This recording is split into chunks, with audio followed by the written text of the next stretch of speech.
Hey YouTube, CJ here with the Trading Collective, a education-based community of traders. Here with another YouTube lesson on today, we're going to be discussing volume.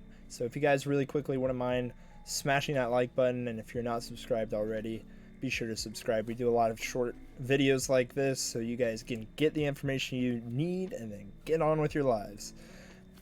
So here we're looking at TradingView.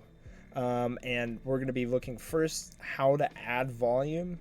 So FX indicators and then volume. Bam. There we go. Volume pops up here on the bottom. So what is volume? So volume is the number of shares traded of a security. Here's Tesla on the 1 hour Heikin Ashi chart.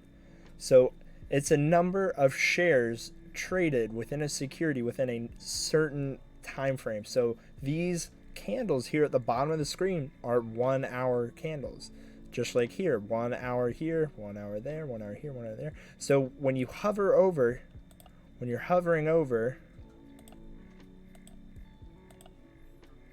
and you're looking at one candle, you see up in the top left section of your screen, it's going to read out exactly how much volume that one candle is worth. So within that 1 hour time period, whenever you scan over, it will read out that volume. So that's important because you're gauging whether or not a momentum is going to continue or reverse.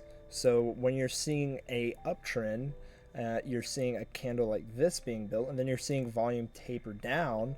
You're seeing it, the security Tesla here, go sideways before it tapers down. So once volume is actually tapered down, Tesla sees a downfall here. And then it rises back up again here, rises up again here. So that's what volume is.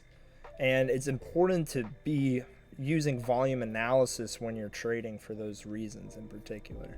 So if you guys enjoy this video, please smash that like button, subscribe for more, and see you again soon.